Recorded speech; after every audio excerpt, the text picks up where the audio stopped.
तो आज की इस वीडियो में मैं आपको बताने वाला हूं कि आप घर बैठे बैठे 5 मिनट के अंदर अंदर आईडीएफसी बैंक में अपना सेविंग अकाउंट कैसे ओपन कर सकते हो। यहां पे आप ध्यान दोगे, मैं जीरो बैलेंस सेविंग अकाउंट की बात नहीं कर रहा हूं, क्योंकि यहां पे यूट्यूब पे बहुत सारी ऐसी फेक वीडियोस बन चुकी है जो कि बोलते हैं आप आईडीएफसी बैंक में zero balance saving account open कर सकते हो। यहां पे जब आप ओपन करते हो तो यहां पे बाद में पता चलता है कि फालतू के चार्जेस आपके अकाउंट में लगाए जा रहे हैं। तो यहां पे आपको रियलिटी में बता देता हूं, क्योंकि यहां पे IDFC bank zero balance saving account offer ही नहीं करता है भाई। यहाँ पे अगर आप ओपन कर रहे हो अकाउंट तो यहाँ पे आपको दो टाइप का अकाउंट का वेरिएंट मिल जाता है, जिसमें आपको एक में 10,000 रुपये मेंटेन करने पड़ते हैं, एक में यहाँ पे 25,000 मेंटेन करने पड़ते हैं। अगर आप जीरो बैलेंस सेविंग अकाउंट ही ओपन करना चाहते हो तो यहाँ पे मैं आपको सजेस्ट करूंगा इंडस बैंक का जीरो बैलेंस सेविंग अकाउंट, जो कि यहाँ पे आज की डेट में आपको बेस्ट सेविंग अकाउंट है। तो यहाँ पे इंडस बैंक का जीरो बैलेंस सेविंग अकाउंट का ओपन करने का डायरेक्ट लिंक मैंने डिस्क्रिप्शन बॉक्स में दे दिया है। आप सिंपली उस लिंक पे क्लिक करके अकाउंट यहाँ पे आप जीरो बैलेंस अपना ओपन कर सकते हो। अगर आपको कोई प्रॉब्लम भी है,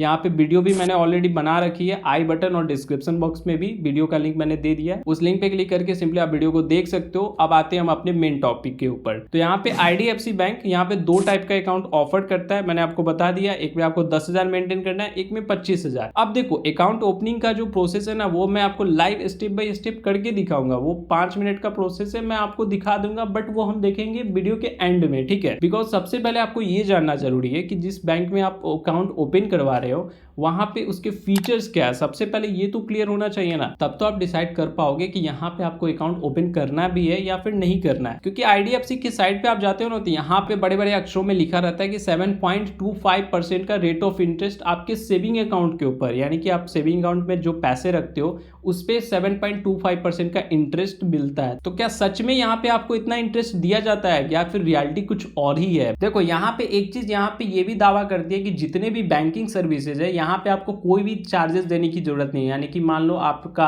यहाँ पे एटीएम का चार्ज हो गया, एनुअल चार्ज जो होता है, या फिर आप कैश विड्रॉल वगैरह कर रहे हो उस पर भी कोई चार्ज नहीं देना है, एसएमएस अलर्ट पे भी कोई चार्ज नहीं देना है। तो यहाँ पे क्या, यहाँ पे ये जो दावा करते हैं कि जीरो यहाँ पे आपको चार्जेस लगेंगे बैंकिंग सर्विस के ऊपर, क्या यहाँ पे ये सही बोल रहे हैं या फिर रियलिटी कुछ और ही है? तो यहाँ पे मैं कंप्लीट आपको डिटेल में क्लियर करने वाला हूँ। तो लेट्स स्टार्ट द वीडियो। देखो भाई, सबसे पहले हम स्टार्ट करते हैं कि यहाँ पे 7.25% का रेट ऑफ इंटरेस्ट। तो भाई बड़े बड़े अक्षरों में इन्होंने लिखा हुआ है और एडवर्टाइजमेंट वगैरह में भी आप देखते होंगे, बट भाई मैं रियलिटी कुछ और है। मैं आपको पहले ये दिखा देता हूँ। देखो यहाँ पे जो आपको रेट ऑफ इंटरेस्ट है ना भाई, यहाँ पे सिंपल सा बात है कि यहाँ पे आपको डायरेक्ट 7.25% का रेट ऑफ इंटरेस्ट नहीं मिलेगा। कि यहाँ पे मान लो कि आपके अकाउंट में यहाँ पे 1,00,000 रुपए से नीचे पैसे पड़े हुए हैं, तो भाई उस पे जो रेट ऑफ इंटरेस्ट मिलेगा ना वो आपको 3% का मिलने वाला है। यहाँ पे अगर आपके अकाउंट में 1,00,000 से 3,00,000 के बीच में पैसे है तो यहाँ पे आपको 3.5% का रेट ऑफ इंटरेस्ट मिलेगा। यहाँ पे अगर 3,00,000 से 5,00,000 के बीच में अगर आपका अकाउंट में पैसे पड़े तो यहाँ पे आपको 4% का रेट ऑफ इंटरेस्ट मिलेगा। अब वही चीज़ हो गया कि अगर आपको 7.25% का रेट ऑफ इंटरेस्ट चाहिए तो आपके अकाउंट में यहाँ पे 10,00,000 से लेके 5 करोड़ के बीच में यहाँ पे पैसा होना चाहिए। अब सोचो कोई बंदा ये सोच रहा है कि मेरे को 4% का रेट ऑफ इंटरेस्ट चाहिए, यानी कि वो अपने अकाउंट में यहाँ पे 3.5 लाख रुपए छोड़ देता है। यहाँ पे भी भाई ऐसा नहीं है कि आपको 3.5 लाख रुपए छोड़े हो तो सीधा उस 3.5 लाख पे 4% का रेट ऑफ इंटरेस्ट मिलेगा। यहाँ पे शुरू का जो 1,00,000 है ना उसके ऊपर 3% का रेट ऑफ इंटरेस्ट मिलेगा। फिर यहाँ पे 1,00,000 से 3,00,000 के बीच में जो है, यानी कि यहाँ का 2,00,000 आपका बच गया, तो उस 2,00,000 पे आपको 3.5% का रेट ऑफ इंटरेस्ट मिलेगा। अब बचा आपका 50,000, तो यहाँ पे उस 50,000 के ऊपर यहाँ पे 4% का रेट ऑफ इंटरेस्ट मिलने वाला है। तो भाई इस तरीके से यहाँ पे बाइफरकेट करके यहाँ पे रेट ऑफ इंटरेस्ट मिलता है। अब आज की डेट में क्या है ना कि एसबीआई आपको 2.88% का रेट ऑफ इंटरेस्ट देता है, ठीक है। अब यहाँ पे बट यहाँ पे वो सरकारी बैंक है तो वहाँ पे वो क्लियर कट बात करता है, ठीक है। अब ये आईडीएफसी बैंक आपको एडवर्टाइज करके यहाँ पे जलेबी की तरह घुमा दिया गया है कि यहाँ पे आपको 7.25% का रेट ऑफ इंटरेस्ट मिलता है, बट वहाँ पे देख रहे हो कितनी यहाँ पे बाइफरकेट किया जा रहा है। तो क्या रियलिटी है मैंने डिटेल में आपको बताया। बहुत सारे लोग तो सीधा बोल देते हैं कि 7.25% का रेट ऑफ इंटरेस्ट है, इतना डिटेल में भी कोई नहीं बताता है, ठीक है। आप फिक्स डिपॉजिट की भी मैं बात कर ले रहा हूँ कि यहाँ पे 1 ईयर का अगर आप एफडी करते हो तो यहाँ पे आपको 6.50% का रेट ऑफ इंटरेस्ट मिलता है। बट यहाँ पे 1 ईयर 1 डे के लिए अगर आप एफडी कर देते हो तो यहाँ पे आपको 7.50% का रेट ऑफ इंटरेस्ट मिल जाता है, ठीक है। अब देखो अगर मेरे को एफडी करना है तो भाई मैं 1 साल का क्यों करूँगा, 1 साल 1 दिन के लिए कर दूंगा ना, क्योंकि यहाँ पे 1% रेट ऑफ इंटरेस्ट मेरे को बढ़ भी तो जा रहा है ना। अब वही चीज़ है कि अगर आप 500 दिन के लिए अगर एफडी कर देते हो, यानी कि 1 साल 4 महीने 15 दिन के लिए, तो आपको 7.90% का रेट ऑफ इंटरेस्ट मिल जाता है। तो भाई एक चीज़ मैं बोलूँगा कि इतना डिटेल में आपको कोई भी नहीं बताएगा, तो भाई प्लीज़ एक बार वीडियो को लाइक करना एंड प्यारा सा कमेंट जरूर कर देना, ठीक है। अब रेट ऑफ इंटरेस्ट के बारे में मैंने आपको क्लियर कर दिया, अब आगे का इसका फीचर देख लेते हैं। अब भाई लिखने के लिए बैंक बहुत कुछ लिख देती है बेवजह, कि यहाँ पे बैंक में आओगे तो यहाँ पे बैठने का चार्ज नहीं लगेगा, यहाँ पे एसी में हवा खा रहे हो तो एसी में हवा खाने का चार्ज नहीं लगेगा। तो भाई यहाँ पे ये बकवास चीज़ें के बारे में बात नहीं करूँगा। यहाँ पे जो मेन चीज़ है, जो यहाँ पे अदर बैंकों की तुलना में अदर बैंक चार्ज लगाता है और इस बैंक में चार्ज नहीं लगाता, उस चार्जेस के मैं बारे में बात कर रहा हूँ। जैसे कि यहाँ पे देखो कि अगर आप चेकबुक री इशू करवाते हो तो उस पर आपको कोई चार्ज नहीं है, एसएमएस अलर्ट पे आपको कोई चार्ज नहीं है, कैश डिपॉजिट पे यहाँ पे आपको कोई चार्ज नहीं है, ठीक है, या फिर विड्रॉल पे भी आपको कोई चार्ज नहीं है। अगर यहाँ पे इंटरनेशनल आप कहीं ट्रेवल कर रहे हो और उस केस में अगर आप यहाँ पे एटीएम से पैसा निकालते हो तो यहाँ पे एटीएम विड्रॉल पे आपको कोई चार्ज नहीं लगेगा। फॉरेक्स यहाँ पे मार्कअप चार्ज लगता है, जो यानी कि इंडियन रुपीज से आपको यहाँ पे डॉलर वगैरह में अगर आप एक्सचेंज कर रहे हो तो फॉरेक्स मार्कअप चार्ज वगैरह लगेगा, बट यहाँ पे एटीएम विड्रॉल चार्ज नहीं लगेगा, ठीक है। एंड यहाँ पे आपको डेबिट कार्ड का यहाँ पे एनुअल चार्ज आपका नहीं लगेगा, या री इशू करवाते हो तो वो भी नहीं लगने वाला है, या फिर डिमांड वगैरह अगर आप करवाते हो वो तो कोई यूज नहीं करता है तो उस पर भी आपको चार्ज नहीं लगेगा। देखो सबसे मेरे को कमाल की बात क्या लगती है ना, कि यहाँ पे डेबिट कार्ड के ऊपर जो अदर बैंक है यहाँ पे आपको चार्ज लेते हैं, ठीक है, कुछ ना कुछ तो चार्ज लेंगे, 250 प्लस 18% जीएसटी या 500 प्लस 18% जीएसटी। बट यहाँ पे जो इसका डेबिट कार्ड है उस पर आपको कोई भी चार्ज नहीं लगने वाला, ये लाइफ टाइम फ्री होने वाला है, ठीक है। ना ही आपका एनुअल फी लगेगा, ना ही आपका रिन्यूअल फी लगने वाला है, ठीक है। अब मैं बात करता हूँ कि एटीएम से विड्रॉल की। देखो यहाँ पे अगर आप एटीएम से अगर आपने 10,000 वाला अकाउंट ओपन किया हुआ है, एवरेज मंथली बैलेंस 10,000 मेंटेन करते हो, तो यहाँ पे एक दिन में आप यहाँ पे 1 लाख रुपए निकाल सकते हो, ठीक है।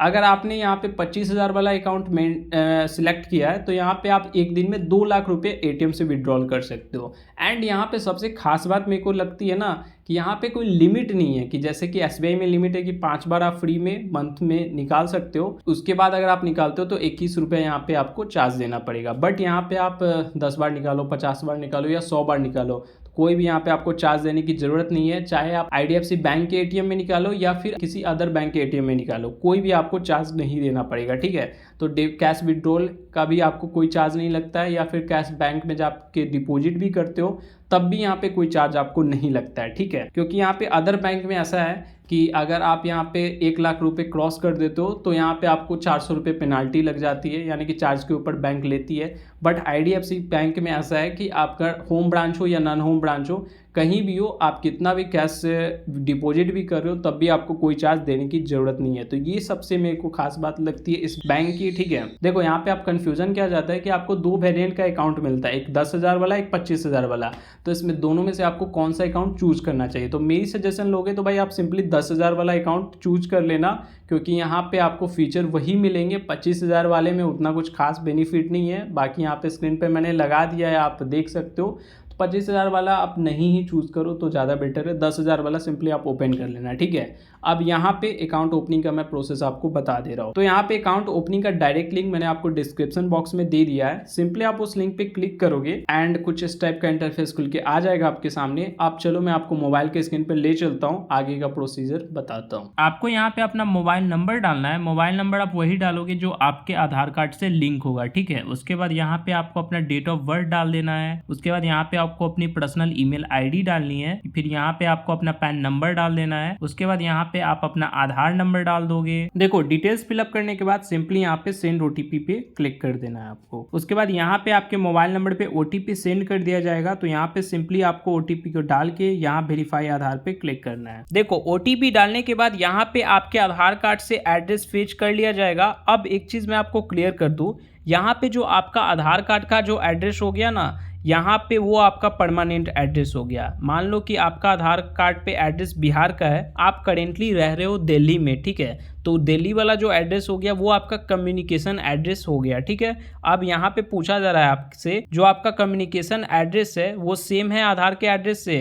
तो यहाँ पे अगर आपका आधार वाला एड्रेस और कम्युनिकेशन एड्रेस सेम होगा तो आप सिंपली इसे टिक आउट कर दोगे। अगर यहाँ पे आप अलग जगह रह रहे हो, बिहार का एड्रेस है आधार पे, आप रहते हो दिल्ली में, तो यहाँ पे आपको कम्युनिकेशन एड्रेस इंटर करना पड़ेगा।